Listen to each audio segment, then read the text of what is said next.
So I heard Pearl Abyss, the developers of Crimson Desert, told Sony no when they were trying to make this game exclusive. After hearing that, I was like,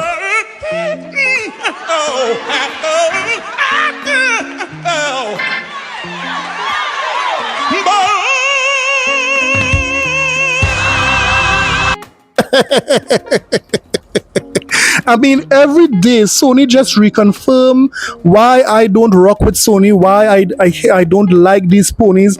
They just reconfirm it because of these slimy deals and these slimy ways that Sony has.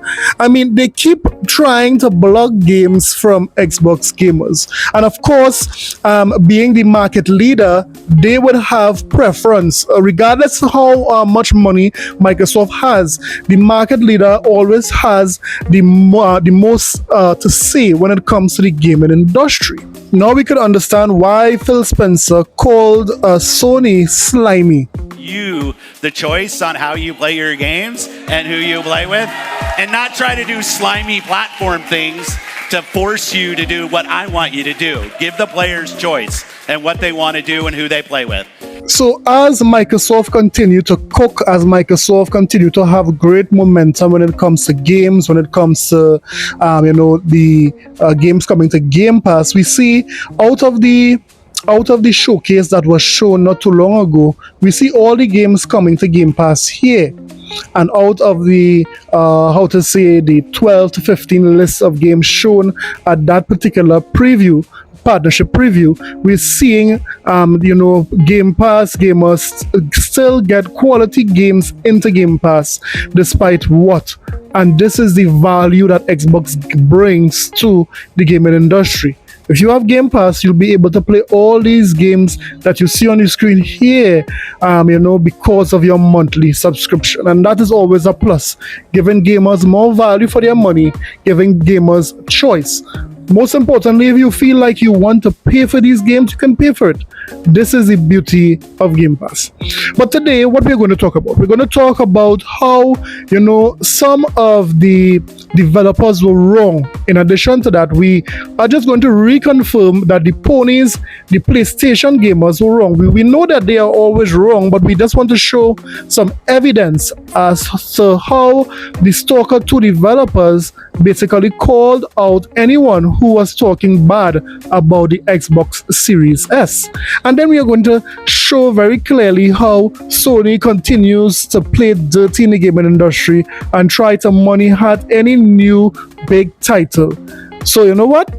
Let's get it!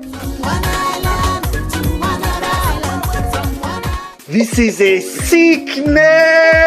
Let's get it! So before we continue, guys, we are on the road to 5,000 subscribers and you can help me hit that goal today simply by hitting the subscribe button. Of course, when you hit that subscribe button, it's not for free. You're getting some of the best Xbox content this side of the Western Hemisphere, and of course, the Sony Pony Salt. So if this type of content interests you, if you like to laugh, if you like to be informed, then hit that subscribe button today. Now let's get back to the video. From the beginning of this generation, the Xbox Series S has been targeted as the worst console that Microsoft ever decided to make. I mean, everyone was saying that the reason why your father didn't say he loved you was because of the Xbox Series S. The reason why inflation is so high is because of the Xbox Series S. The reason why you didn't see your baby daddy in the past 10 years, it is because of the Xbox Series S. I beg your pardon? But it wasn't just the gaming media and the ponies saying all sorts of erroneous things about the Xbox Series S, but was also some devs. For example, we know the devs there at Dying Light complained very early in the Xbox Series S life when they said that it was holding back their game Dying Light 2. But soon after that, they had to retract that statement, of course, when they got the game running on the Xbox Series S at a silky smooth, like Egyptian silk, 60 FPS, running it at 1080p. Now, we know that the Baldur's Gate devs, the Baldur's Gate 3 devs, they had some issues with the Xbox Series S as well, not getting it to play in split screen. So it wasn't so much a performance issue, but a feature, which was, local play, multiplayer local play. Later on, Phil Spencer will go out to remove the parity with the Xbox Series S. So now the Xbox Series S don't have, the local multiplayer play. However, the Xbox Series X has it. Now, what would have shocked the majority of developers and even ponies and devs alike is that the Xbox Series S was able to run Starfield at a silky smooth like Egyptian silk, 60 FPS, and a matter of fact more than 60 FPS in the recent update, proving that these games could run on the Xbox Series S, but you need time to optimize it. And guess what? Not enough devs has the time to optimize these games to the Xbox Series S. That's the issue. But the Xbox Series S is more than capable of running these games. And who agrees with that statement, guys? The person who agrees with that statement is, of course, the devs there at Stalker 2, because they recently had a sit down with Jez Corden, the guy that runs Windows Central, and this is what they said. Listen. Xbox has its Game of the Year contender. Talking Game Pass, Xbox Series S struggles, and the future of Stalker with GSC Game World and our exclusive, Stalker 2. Heart of Chernobyl, interview. Recently I clocked in 3 hours in a near-final build of Stalker 2, Heart of Chernobyl, and I came away feeling like I'd played a clear Game of the Year contender. And yeah, that's another thing. A lot of persons who played Stalker 2 is saying that it is a Game of the Year contender. A lot of persons, they are hailing the graphics, they are hailing the gameplay, and they are hailing the immersion when it comes to Stalker 2.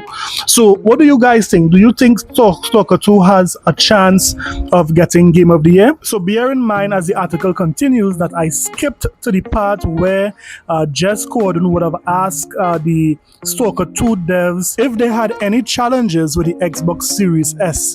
Please take note of what they said after he asked that question. Continuing with the theme of controversy, I had to ask GSC about the Xbox Series S.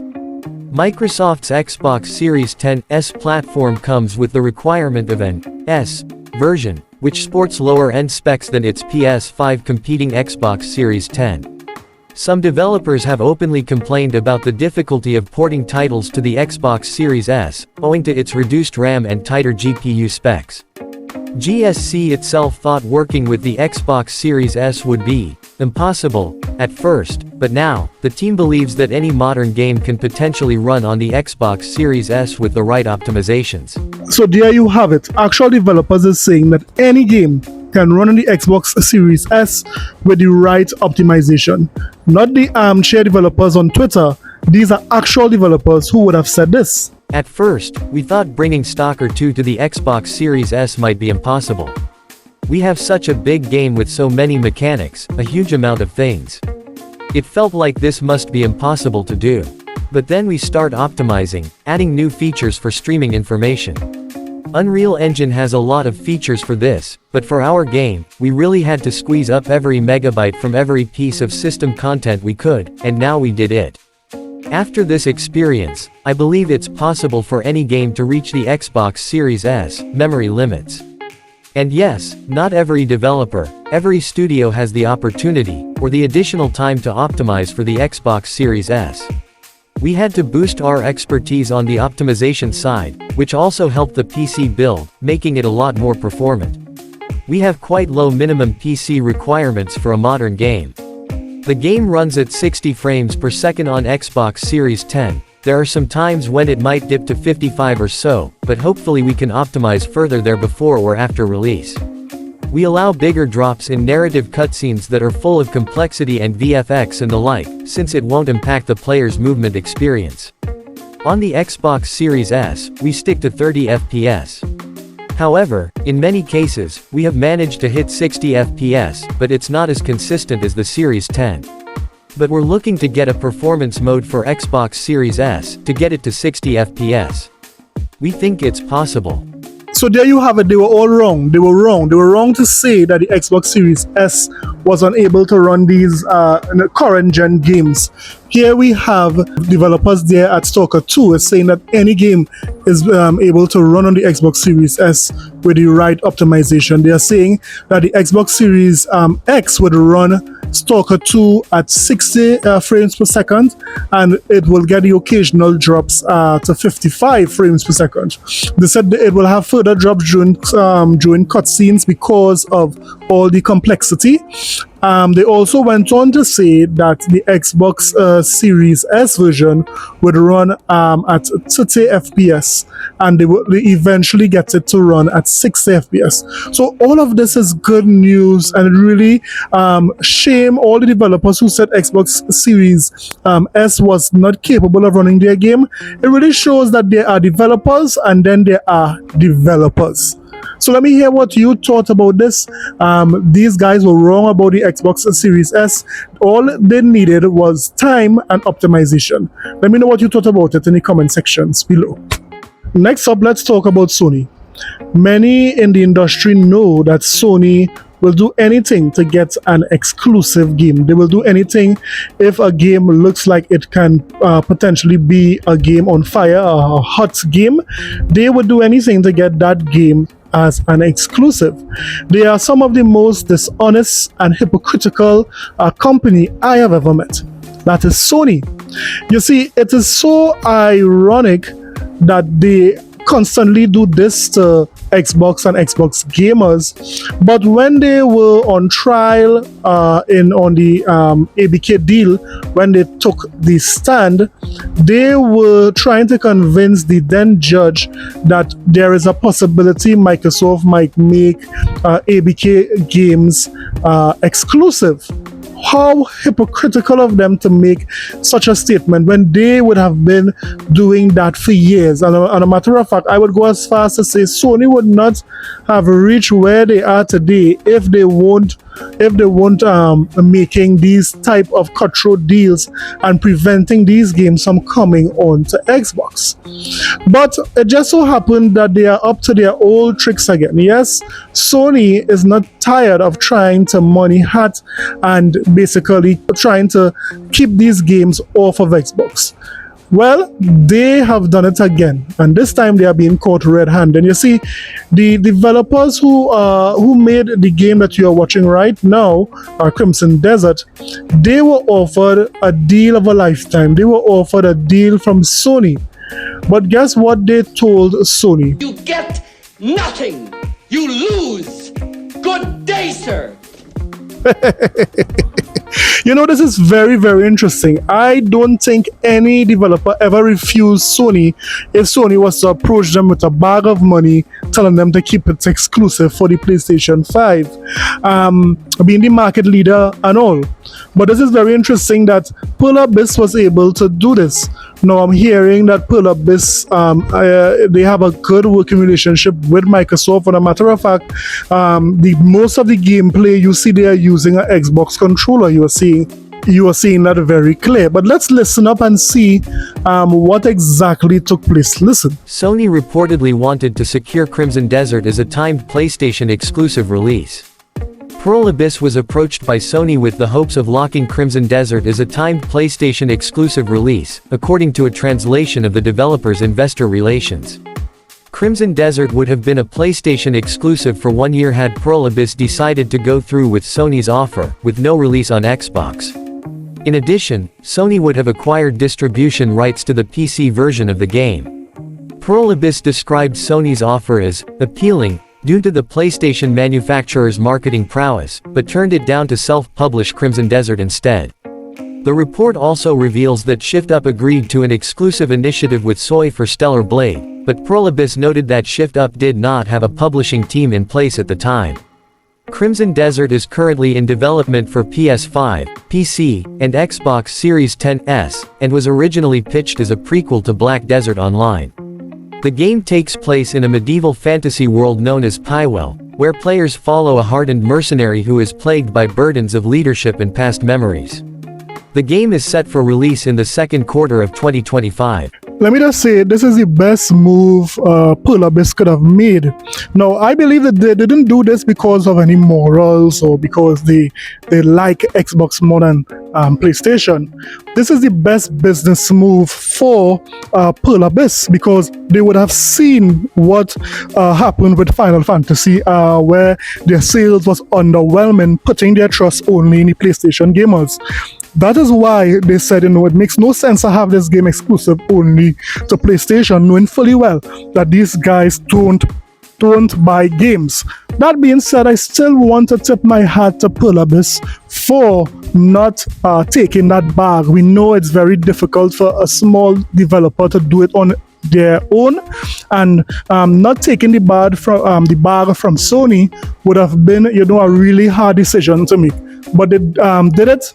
And of course, gamers at the end of the day benefit. Gamers from all platforms, gamers from all around the world will benefit for that. So I do want to say, Pearl Abyss, this is a good one on you. Now, when it comes to Sony, this is why I can't stand Sony. I can't stand their sick fans. I mean, these guys are sick. You better believe it, guys. I can't stand them. That is why I have to do what I have to do. I have to call Sony out for all of these, hypocritical moves that they are making. And I will continue to do it, God's willing. So let me hear what you guys thought about everything that was being said. Let me know what you thought about whether it be Sony trying to buy the exclusive rights to this game, or even the Series S being able to run all these games, all these current gen games, despite what some developers are saying. Let me know what you thought about everything that we said in the comment sections below. Don't forget to like and subscribe for more videos. I'll see you guys in the next one. Later.